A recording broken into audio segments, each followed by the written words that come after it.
তৈরি করেছি সে বিষয়ে আমরা বলবো। আর হচ্ছে আপনাদের প্রশ্ন বা জিজ্ঞাসা, আপনাদের সাথে যেহেতু এরপরে দেখা হয়নি আর কথা হয়নি, আর একটি বিষয় হচ্ছে আমাদের যেই শহীদ স্মরণ সভা হওয়ার কথা, সেই বিষয়ে আমি কথা বলবো। এবং যে আমাদের ফাউন্ডেশন, জুলাই অভ্যুত্থান স্মৃতি ফাউন্ডেশন, সেটি জুলাই শহীদ স্মৃতি ফাউন্ডেশন, সেটি বিষয়ে কথা বলবো।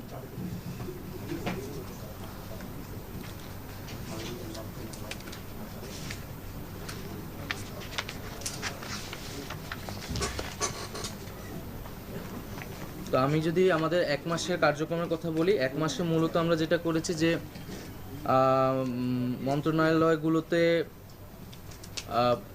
যে দুর্নীতির অভিযোগ ছিল যেসব প্রকল্পগুলোতে, সেসব প্রকল্প সহ সকল প্রকল্পের একটা রিভিউ আমরা কমিটি করেছি, যে সবগুলো প্রকল্প যাতে রিভিউ করা হয় এবং যেখানে যেখানে দুর্নীতির অভিযোগ আছে সেগুলো যাতে খতিয়ে দেখে একটা রিপোর্ট পেশ করা হয়।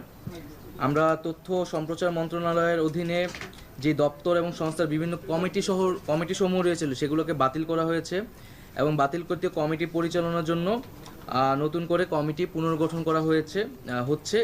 এই কাজটি এখনও প্রক্রিয়াধীন এবং বিগত সরকারের সময় দপ্তর ও সংস্থায় নিয়োগকৃত চুক্তিভিত্তিক সকল নিয়োগ বাতিল করা হয়েছে। বিগত সরকারের সময়ে দপ্তর সংস্থায় কর্মরত ঊর্ধ্বতন বিভিন্ন কর্মকর্তা যাদের বিরুদ্ধে অভিযোগ রয়েছে অদক্ষতা বা দুর্নীতি বা ফ্যাসিবাদী সরকারকে সহায়তা, তাদেরকে অন্যত্র পদায়ন করা হয়েছে এবং তদন্ত করা হচ্ছে। সুস্পষ্ট অভিযোগ বা প্রমাণের ভিত্তিতে তাদের বিরুদ্ধে আইনি ব্যবস্থাও নেওয়া হবে অনেকের ক্ষেত্রে। আমরা বৈষম্যবিধি ছাত্র জনতার আন্দোলনে সমগ্র বাংলাদেশে হতাহত সাংবাদিকদের তথ্য সংগ্রহ করার জন্য সংশ্লিষ্ট দপ্তর সংস্থাকে দায়িত্ব প্রদান করা হয়েছে। সেক্ষেত্রে একটা তথ্য আমরা পেয়েছি পিআইডি থেকে, যেখানে 5 জন সাংবাদিক নিহত হয়েছেন এবং 98 জন আহত হয়েছেন। এই তথ্যটি আমাদের কাছে এসেছে। এছাড়া আমরা গত মাসে যেই আমাদের অনুষ্ঠানগুলো হয়েছে, যেই ধরনের কর্মসূচিগুলো হয়েছে সেগুলোকে সম্প্রচার করা হয়েছে বাংলাদেশ বেতার এবং বাংলাদেশ টেলিভিশনের পক্ষ থেকে। বৈষম্যবিধি ছাত্র জনতা আন্দোলনের শহীদ ও আহত ছাত্রছাত্রীদের পরিবার নিয়ে 20টি ফিচার বাংলাদেশ সংবাদ সংস্থা কর্তৃক প্রকাশ করা হয়েছে এবং বৈষম্যবিরোধী ছাত্র জনতা আন্দোলন অন্তর্বর্তীকালীন সরকারের কার্যক্রম ভিত্তিক 419টি তথ্য বিবরণী ও স্কল প্রচার সহ 1204টি গুরুত্বপূর্ণ ছবি প্রিন্ট ও ইলেকট্রনিক মিডিয়া প্রকাশ করেছে। এছাড়া আমাদের ডাক টেলিযোগাযোগের বিভাগের অধীনে আমরা প্রথমে এসে বৈষম্যবিরোধী কোটা সংস্কার আন্দোলন চলাকালীন সময় ইন্টারনেট সংযোগ বিচ্ছিন্ন হয় যে তদন্ত কার্যক্রম পরিচালনা হচ্ছে, সেখানে আমরা 24 ঘন্টা একটা প্রাথমিক তদন্ত রিপোর্ট পেয়েছিলাম, সেটি আপনাদের কাছে প্রকাশ করা হয়েছে এবং এটির বিস্তারিত প্রতিবেদনও দাখিল হয়েছে এবং বর্তমানে কমিটি সুপারিশ বাস্তবায়নের কাজ চলছে। একইভাবে এই বিভাগে 2009 থেকে এ পর্যন্ত বাস্তবায়িত এই বিভাগের সকল উন্নয়ন প্রকল্প মূল্যায়ন এবং পর্যালোচনা চলছে।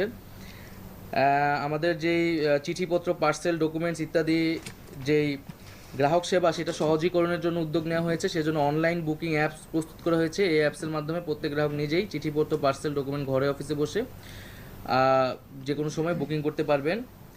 টেলিযোগাযোগ অধিদপ্তর কর্তৃক সিটিডিআর সেন্টারের মাধ্যমে দেশে ইন্টারনেট ব্যবস্থায় 1667টি পর্ন ওয়েবসাইট এবং 560টি জুয়ার ওয়েবসাইট বন্ধ করা হয়েছে। এছাড়া এবং ম্যালওয়্যার ছড়া এরূপ সাইটসমূহ প্রবেশগম্যতা সীমিতকরণে কার্যক্রম অব্যাহত রয়েছে। এছাড়াও আমাদের সাম্প্রতিক বন্যা দুর্গত এলাকায় ল্যান্ডফোন চালু করা হয়েছে এবং আমরা 8টির মতো ভিসেট স্থাপন করেছিলাম এবং সেখানে নেটওয়ার্কের সরবরাহটা যথাযথ ছিল না, তারপরেও আমরা চেষ্টা করেছিলাম। সেখানে বিনামূল্যে মোবাইল অপারেটরদের বিনামূল্যে জ্বালানি সরবরাহ করা হয়েছে এবং এছাড়া আমাদের 3 মন্ত্রণালয়ের কর্মচারীরা একদিনের বেতন কিন্তু আমাদের প্রধান উপদেষ্টার ত্রাণ তহবিলে প্রদান করেছেন সাহায্যের জন্য। এছাড়া টেলিটকের নেটওয়ার্ক কাভারেজ এবং পরিষেবা সম্প্রসারণ উন্নয়নের মাধ্যমে সেবার পরিধি আরও বৃদ্ধি করা হয়েছে এবং প্রস্তাবিত ইউনিয়ন পর্যন্ত 4G নেটওয়ার্ক সম্প্রসারণের সকল প্রক্রিয়া শেষ করে অতি শীঘ্রই আইএফটি জারি করা হবে।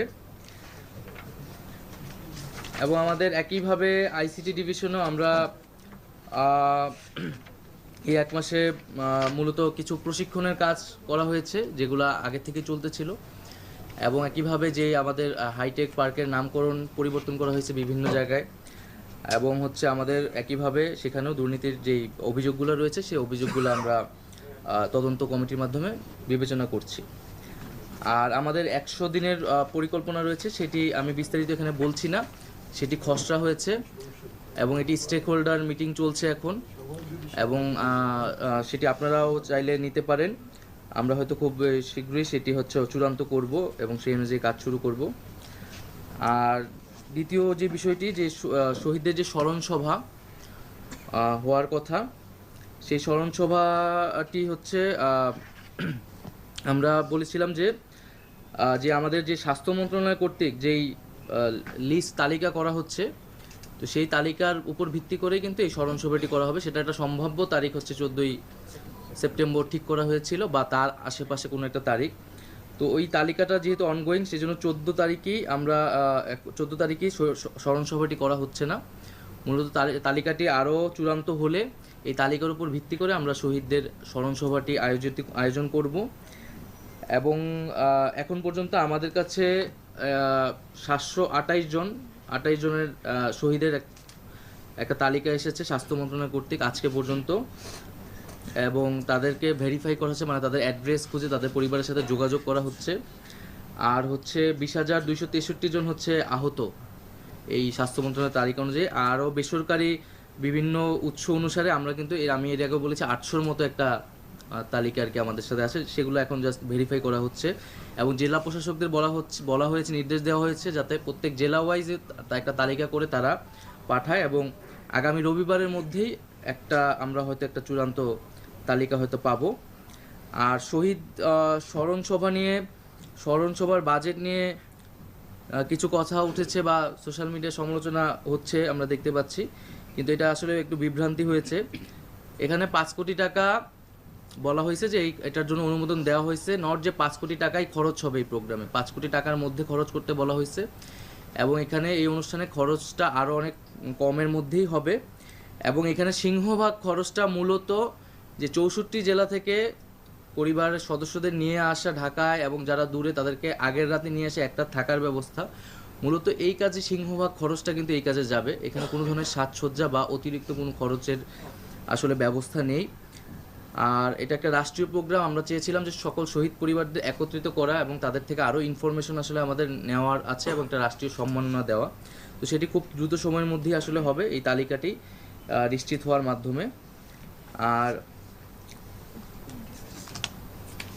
আরেকটি হচ্ছে, আমরা একটা ফাউন্ডেশনের কথা বলেছিলাম, জুলাই শহীদ স্মৃতি ফাউন্ডেশন।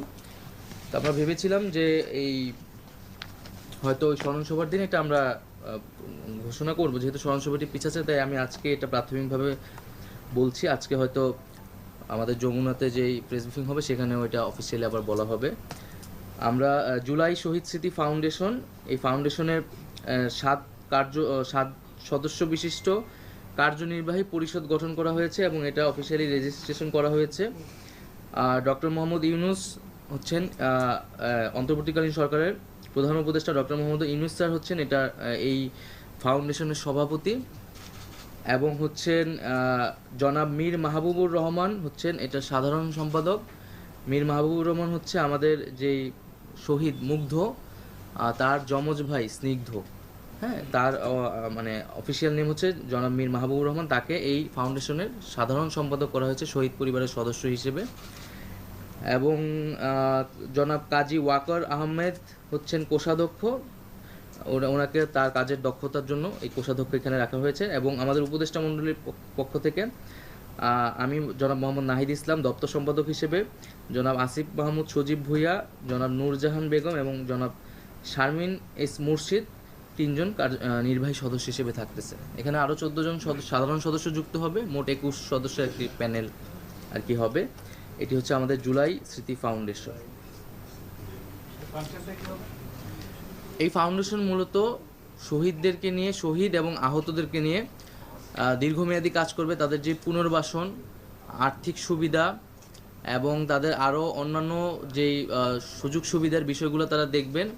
এবং আরেকটি বড় কাজ হবে স্মৃতি ধরে রাখা, নানা স্মৃতি স্তম্ভ করা এবং তাদের নিয়ে হচ্ছে প্রতি বছর প্রোগ্রাম করা, স্মৃতি ধরে রাখতে নানা ধরনের অনুষ্ঠান আয়োজন করা। এটি মূলত এই ফাউন্ডেশনের কাজ হবে আর কি। এই ফাউন্ডেশনের অর্থ কোত্থেকে? এটি একটি মানে এটা তো বেসরকারি প্রতিষ্ঠান হবে। এই ফাউন্ডেশনের অর্থ হচ্ছে মানুষ এখানে ডোনেট করবে, সারা দেশের এবং আন্তর্জাতিক বিদেশের মানুষ এখানে ডোনেট করবেন শহীদ এবং আহত পরিবারদের জন্য, এবং সরকারিভাবেও এখানে কিছু অর্থ দেওয়া হবে।